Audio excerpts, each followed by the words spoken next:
Hello students, good afternoon. Myself Smita teacher from citizen school.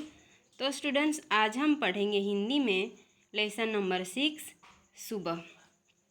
Lesson का प्रकार है प्रसंग कथा। तो हम देखते हैं कि ये लेसन में क्या कहा गया है। तो पोलियो की बीमारी से बच्चे विकलांग हो जाते हैं। स्टूडेंट्स हम देखते हैं कि जो छोटे बच्चे होते हैं उनको पोलियो पिलाया जाता है, बराबर है। तो इस तरह से कि पोलियो की बीमारी से बच्चे विकलांग हो जाते हैं। तो इस बीमारी की वजह से यहाँ पे रेशमा नाम की लड़की है, उसको पोलियो की बीमारी हो जाती है और कैसे जिंदा दिली से और कैसे इंटरेस्ट से वह अपने माँ को काम में मदद रूप होती है। बच्चों को इस बीमारी से बचाने के लिए उन्हें पोलियो की दवा पिलाई जाती है। इस सच्ची घटना में पोलियो विकलांग बालिका रेशमा अपनी सूझबूझ और साहस से काम लेती है।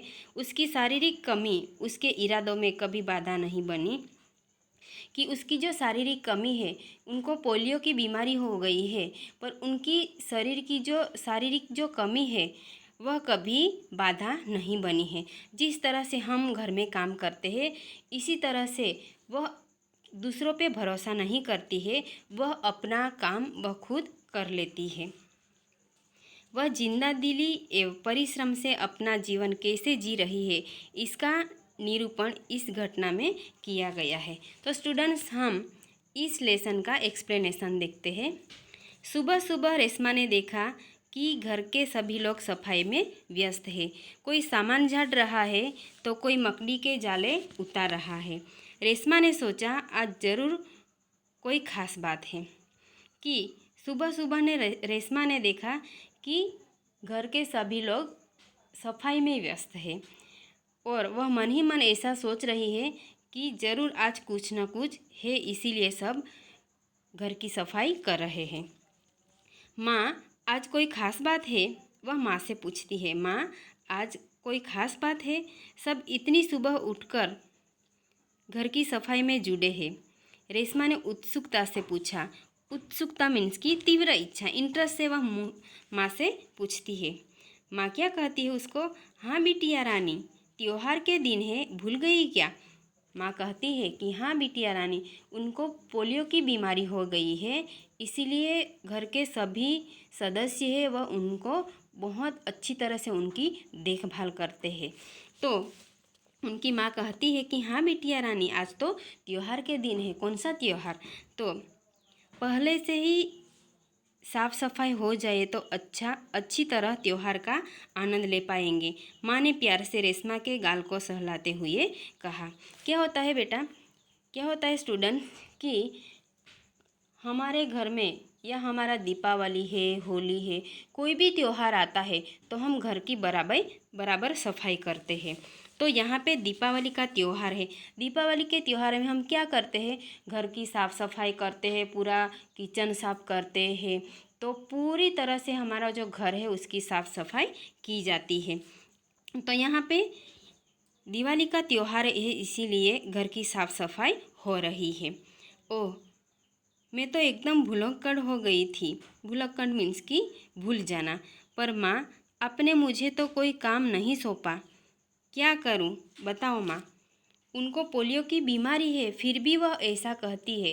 पोलियो की बीमारी हो जाती है तो मम्मी डैडी या घर में दादा दादी है, उन पे कोई भी हमारा काम करना, नहाना धोना फिर खाना, तो उन लोगों पे भरोसा रखना पड़ता है।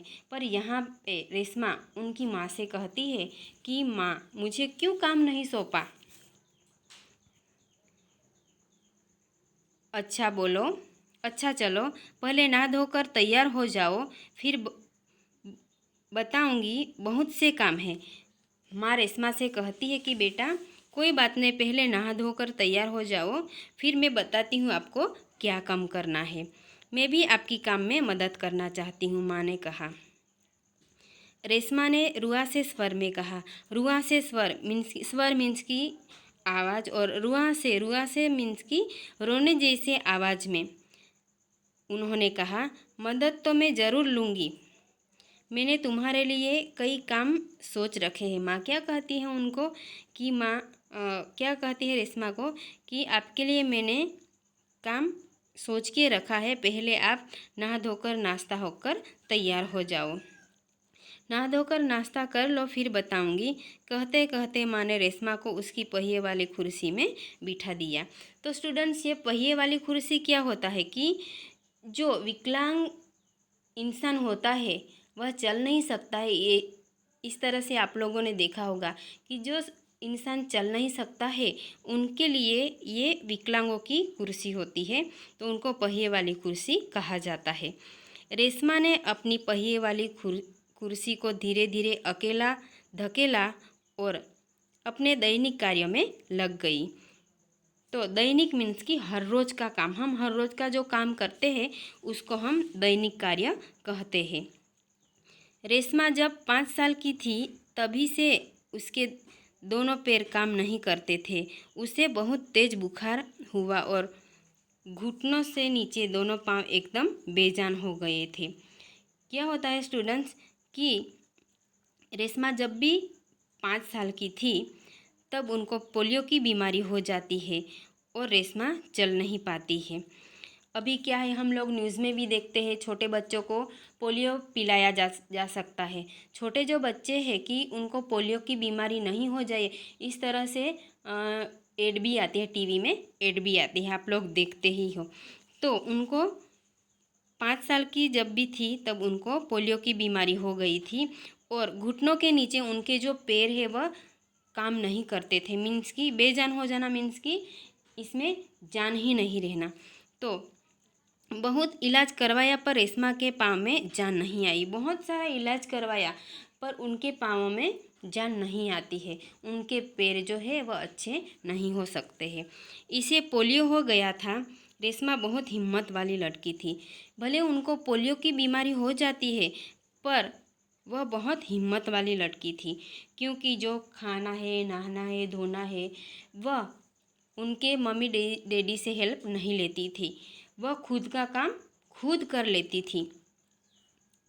शुरू शुरू में उसे ज़रूर दूसरों की सहायता लेनी पड़ी, परंतु अब 11 साल की उम्र में वह अपने सारे काम स्वयं कर लेती है। स्वयं मीन्स की खुद कि स्टार्टिंग में, शुरुआत में दूसरों की हेल्प ज़रूर लेना पड़ता था, पर अभी वह खुद का काम खुद कर रही है। वह दूसरों पे भरोसा नहीं करती है। वह अपने परिवार पर अपने काम के लिए निर्भर नहीं रहना चाहती, कि वह खुद अपने कामों, अपना जो खुद का काम है, नहाना है, धोना, खाना, तो ये काम के लिए वह दूसरों पे भरोसा नहीं रखना चाहती है। अपना जो परिवार है उस पे वह भरोसा नहीं रखती है। तो परिवार के सभी सदस्य, पिताजी, छोटा भाई गोलू, दादी जी, दादाजी, सभी उसे बहुत प्यार करते थे। क्या होता है कि परिवार के सभी है, दादा दादी, नाना नानी जो है घर में बच्चों को बहुत प्यार करते हैं ना बेटा। तो क्या कि दादा दादी है वह उनको बहुत प्यार करते थे। वह सबकी आँखों का तारा है। तो सबकी आँखों का तारा मीन्स कि बहुत प्यारा होना, यह एक मुहावरा है। माँ ने रसोई घर में सारे बर्तन, डिब्बे, बोतलें नीचे उतार कर साफ कर दिए। उन्होंने रेशमा को आवाज़ दी, रेशु, अगर तूने नाश्ता कर लिया हो तो काम में मेरा हाथ बटाओ।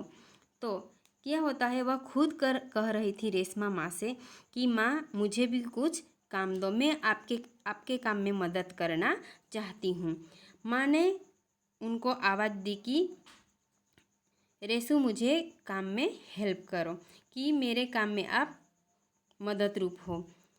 हाँ माँ, मैंने नाश्ता कर लिया। दूध का मेवे वाला दलिया, दलिया क्या होता है बेटा कि वह गेहूँ जो होता है उनमें से बनाया जाता है। उनमें से कोई भी खाने के लिए चीज़ जो है वह हम बना सकते हैं। सभी की मम्मी जो है वह घर में यह चीज़ें तो बनाती ही है। तो माँ, मैं हाथ धोकर अभी आती हूँ। रेशमा अपनी कुर्सी को धकेलते हुए रसोई घर में पहुँची। रेशमा जो है उनको पोलियो की बीमारी हो जाती है, इसीलिए वह चल नहीं सकती थी।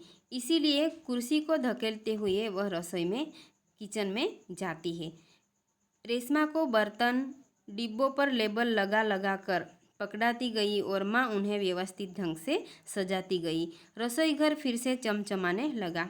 दीपावली का त्योहार है, इसीलिए पूरे घर की साफ सफाई हो रही है और रेशमा जो है वह माँ के काम में मदद रूप हो रही है। तो डिब्बों पर सभी की मम्मियाँ जो है वह घर में किस तरह से बेटा इसमें ये चीज़ रखी है, इसमें ये चीज़ रखी है, अगर याद नहीं रहता है तो हमें लेबल लगाना पड़ता है। तो यहाँ पे उनकी जो माँ जो है वह यहाँ पे रेशमा जो है वह डिब्बों पर लेबल लगाती गई और माँ उनकी जो है वह व्यवस्थित तरीके से वह किचन में लगाती गई। पूरा जो किचन है एकदम साफ सुथरा हो गया, एकदम अच्छा लगने लगा। पिताजी दफ्तर चले गए। दफ्तर मीन्स की ऑफिस जाना, कार्यालय जाना। तो माँ को लड्डू बनाने के लिए कुछ ज़रूरी सामान चाहिए था। गोलू तो बहुत छोटा था। दादाजी बुजुर्ग थे। बुजुर्ग मीन्स की बूढ़े, बहुत बूढ़े हो जाते हैं, उम्र हो जाती है, उनको हम बुजुर्ग कहते हैं, बुजुर्ग इंसान कहते हैं। अब सामान लाए कौन? माँ परेशान थी। रेशमा ने कहा सामान मैं ले आऊँगी। पिताजी तो ऑफिस चले जाते हैं और दिवाली के त्यौहार में हम कुछ अच्छी अच्छी चीज़ें खाने के लिए बनाते हैं, कपड़े लेते हैं, पूरी बहुत सारी हम तैयारी करते हैं। तो रेशमा की माँ जो है लड्डू बनाने के लिए उनको कुछ सामान की ज़रूरत पड़ती है, पर घर में तो गोलू जो एकदम है वह छोटा है, दादाजी है वह एकदम बूढ़े हैं, तो उनको सामान कौन लेके देगा? तो क्या है स्टूडेंट्स की माँ बहुत परेशान थी। रेशमा कहती है कि माँ मैं लेके आऊँगी। स्टूडेंट्स यहाँ पे देखो कि पोलियो की बीमारी हो गई है, वह चल नहीं सकती है, फिर भी उनको कितना इंटरेस्ट है कि ये जो लड्डू बनाने के लिए सारी जो चीज़ें हैं वह खुद परचेस करने के लिए जाती है। तो हम सोच सकते हैं कि अगर हम लोगों को पोलियो की बीमारी तो नहीं, पर अगर हम कुछ भी कभी भी हम बीमार हो जाते हैं तो ये रेशमा की तरह काम करने की हिम्मत हमारे शरीर में होती है, वह हमें सोचना है। तो बस आप मुझे सामान की लिस्ट और एक थैला दे दीजिए। तुम ले आओगी अकेली? माँ उसे पूछती है। हाँ माँ, एक बार पहले भी तो लाई थी। रेशमा की आवाज़ में दृढ़ता थी। तो क्या कहती? दृढ़ता मीन्स की दृढ़ होने का भाव, कि माँ से वह कहती है कि माँ मैं ज़रूर लेके आऊँगी, पहले भी एक बार तो लेके आई थी। तो ठीक है, तुम ही ले आओ, लेकिन ध्यान से जाना, सारा सामान नुक्कड़ वाली दुकान से ही मिल जाएगा। कि माँ कहती है कि बेटा कोई बात नहीं, आप लेके आओ, सारा सामान है वो नुक्कड़ वाली दुकान से मिल जाएगी। कि इसी दुकान में क्या होता है स्टूडेंट्स, वो क्या है कि कठोर है, ऐसी चीज़ें हमें मिलती है, पूरा सामान मिलता है, तेल वगैरह, तो यहाँ से मिल जाएगी, ऐसा रेशमा की माँ से कहती है। थोड़ी देर बाद रेशमा सारा सामान लेकर दौड़ी। उसने गोलू को आवाज़ दी, गोलू ये लो तुम्हारे लिए टॉफ़ी लाई हूँ। रेशमा पूरा लड्डू बनाने के लिए सामान लेने के लिए जाती है तो गोलू के लिए वह टॉफ़ी लेके आती है। गोलू टॉफ़ी पाकर खुशी से उछलने लगा। कुछ ही दिन बीते थे। एक दिन शाम को रेशमा का घर दियों से झिलमिल प्रकाश से जगमगाने लगा। बाद में क्या होता है कि एक दिन रेशमा का घर है दियों से जलने लगता है। दिवाली आ गई है, पूरा मोहल्ला जगमगा रहा था। दिवाली में स्टूडेंट्स क्या होता है, दीपावली के दिन सभी के आंगन में दिया जलाया जाता है और पूरा मोहल्ला जगमगा रहा था। जहाँ रोशनी ही रोशनी थी, दिवाली के दिन सभी के घरों में हम दिया जलाते हैं, तो पूरा मोहल्ला रोशनी से जगमगा रहा था। क्या ज़मीन क्या आसमान। दादी जी ने बताया कि दीपावली अंधेरे पर उजाले की जीत का त्योहार है। बुराई पर अच्छाई और असत्य पर सत्य की सदा जीत होती है। तो दादी जी ये क्या कहती है कि दीपावली जो है वह अंधेरे पर उजाले की जीत का त्योहार है। इस दिन रावण को पराजित कर राम अयोध्या लौटे थे। तो पराजित मीन्स की हराना। उसी खुशी में यह त्योहार मनाया जाता है। आप लोगों को पता ही है कि दिवाली जो है, दिवाली किस खुशी में मनाई जाती है कि इस दिन रावण को पराजित कर राम अयोध्या लौटे थे। रावण को हराया था और राम जो है वह अयोध्या लौटे थे। इस खुशी में दिवाली का त्योहार मनाया जाता है। रेशमा और गोलू बड़े ध्यान से दादी जी की बातें सुन रहे थे। हमारे घर में दादी जी दादाजी होते हैं, वो हमें ऐसी स्टोरियाँ सुनाते हैं ना स्टूडेंट्स, तो हमको बहुत मन लग जाता है, बराबर है ना। तो कुछ देर बाद सबने मिलाकर पूजा की और प्रसाद खाया। दीपावली के दिन आप क्या करते हो बेटा कि पूजा करते हो, बाद में प्रसाद खाते हो, बराबर है ना। तो इस तरह से दिवाली के दिन घर में पूजा की जाती है, वो आप सब लोगों को पता ही है। गोलू अपने दोस्तों के साथ पटाखे छुड़ाने में मग्न हो गया। रेशमा अपने दादा दादी के साथ फूलझड़ियाँ जला रही थी। दिवाली के दिन किस तरह से पटाखे फोड़ते हैं वो सबको बहुत इंटरेस्ट होता है। पटाखे फोड़ते तो दिवाली के दिन हम क्या करते हैं, पटाखे फोड़ते हैं और बहुत परिवार के सभी सदस्य के साथ हम बहुत इंजॉय करते हैं रात को, बराबर है ना। तो वह गोलू जो है वह पटाखे फूटने में मग्न हो जाता है और रेशमा दादी और दादाजी के साथ रेशमा जो है फूलझड़ियाँ जला रही थी। फूलझड़ियाँ कितना मस्त होता है बेटा, तारामंडल जैसा, बराबर ना। वह छोटे बच्चे होते हैं वह फूलझड़ियाँ जलाते हैं। इतने में रेशमा ने क्या देखा कि गोलू ने जिस पटाखे को बुझा हुआ समझकर छोड़ दिया था, इसमें चिंगारियाँ निकलने लगी है। क्या होता है, इतने में देखा कि गोलू जो है वह गोलू की पटाखे फोड़ने में मग्न हो जाता है और बाद में जो बुझा हुआ जो पटाखा है उनमें से चिंगारियाँ निकलती है। तो गोलू को यह चीज़ पसंद नहीं होती है। गोलू की पीठ पटाखे की तरफ थी। रेशमा चिल्लाई, गोलू गोलू बच्चों, तुम्हारे पीछे फटाका है। जो फटाके में से चिंगारियाँ निकलती है उससे वह उनको पता नहीं है। वह रेशमा ने देख लिया। पटाखों के शोर में रेशमा की आवाज़ दब गई। रेशमा ज़ोर ज़ोर से बोल रही है, पर फटाका का कितना शोर रहता है बेटा कि दिवाली के दिन ऐसे फटाके फोड़ते हैं कि हम लोगों को घर का जो दरवाज़ा है वह भी हम लोगों को बंद कर देना पड़ता है। तो ऐसी आवाज़ थी कि इसमें रेशमा की आवाज़ जो है दब जाती है और गोलू नहीं सुन सकता है। बाकी लोग कुछ समझ पाते। सबसे पहले रेशमा जल्दी कि कुछ लोग समझे नहीं, इसके पहले रेशमा जल्दी कुर्सी को धकेलती हुई गोलू के पास आ जाती है।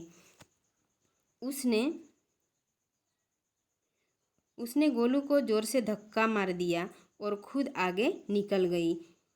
तो वह आके गोलू को बचाती है और धक्का मार के वह आगे निकल जाती है। अपनी कुर्सी की गति के कारण धड़ाम जोर का धमाका हुआ। रेशमा की कुर्सी ने गोलू को जलने से बचा लिया। रेशमा की जो पहिए वाली कुर्सी है तो गोलू को जलने से बचा लेता है। रेशमा ने कुर्सी ने गोलू को जलने से बचा लिया। गोलू को कुछ समझ न आया कि उसे धक्का किसने दिया और क्यों। इस तरह से उन्होंने बचाया था कि गोलू को वह चीज़ समझ में नहीं आती है कि गोलू को क्यों धक्का मारा है और क्यों इस तरह से धक्का मार दिया है, वह उसको समझ नहीं आती है। तो धमाके की आवाज़ सुनकर पिताजी ने बाहर दौड़े। तो धमाके की आवाज़ सुनकर पिताजी बाहर दौड़ते हैं कि क्या हुआ, इतना बड़ा धमाका क्यों लगा है। कुर्सी रेशमा के ऊपर थी और इस तरह से धक्का मारा कि उनकी जो कुर्सी है उनकी पोलियो की बीमारी है, तो उन्होंने गोलू को बचाया। और इतना जोर का धमाका क्यों हुआ है वह देखने के लिए माता पिता है वह बाहर दौड़कर आते हैं। कुर्सी रेशमा के ऊपर थी और रेशमा नीचे। पिताजी ने कुर्सी सीधी की और रेशमा को उस पर बैठा दिया। तो पिताजी ने ये कुर्सी जो है रेशमा की पहिए वाली कुर्सी वह सीधे की, क्योंकि वह चल नहीं पाती थी, और उनको कुर्सी पे बिठा दिया। बोली, माँ भयभीत होकर बोली, कहीं चोट तो नहीं लगी ना रेशु? रेशमा ने उन्हें सारी बात बताई। सबने रेशमा की पीठ थपथपाई कि यहाँ पे रेशमा को शाबाशी देते हैं कि पोलियो की बीमारी होने की वजह से भी रेशमा ने इतना अच्छा काम किया है। तो गोलू रेशमा के पास आकर नाटकीय ढंग से बोला, दीदी आज तो आपने मेरी जान बचा ली। आपका यह धमाकेदार धक्का मुझे हमेशा याद रहेगा कि दीदी आपका जो धमाकेदार धक्का जो है वह मुझे कभी भी याद रहेगा, हमेशा के लिए याद रह जाएगा। सभी लोग खिलखिलाकर हंस पड़े। रेशमा की शारीरिक कमी उसके इरादों में कभी बाधा नहीं बनी। उनकी जो शारीरिक कमी है कि जो उनको पोलियो की बीमारी हो गई है, तो वह जो शारीरिक कमी है उसके इरादों में कभी बाधा नहीं बनी है। वह हमारी तरह अपना जीवन जी रही थी। वह आज भी इतनी ही जिंदा दिली और परिश्रम से अपना जीवन जी रही है। उसकी हर सुबह नई सुबह होती है। वह हर सुबह अपने काम में नए इरादों के साथ जुट जाती है। तो स्टूडेंट्स, यहाँ पे ये लेसन से हमें ये सीख लेनी है कि कभी भी हमको कोई भी बीमारी हो पर हमें रेशमा की तरह काम करना चाहिए, इंटरेस्ट से काम करना चाहिए, तो ही हम ऐसी बीमारी में से हम मुक्त हो जाते हैं और हमारी जो बॉडी है, हमारी बॉडी थोड़ा तंदुरुस्त हो सकती है। तो स्टूडेंट्स, यहाँ पे ये लेसन का एक्सप्लेनेशन है वह ख़त्म हो जाता है। Thank you.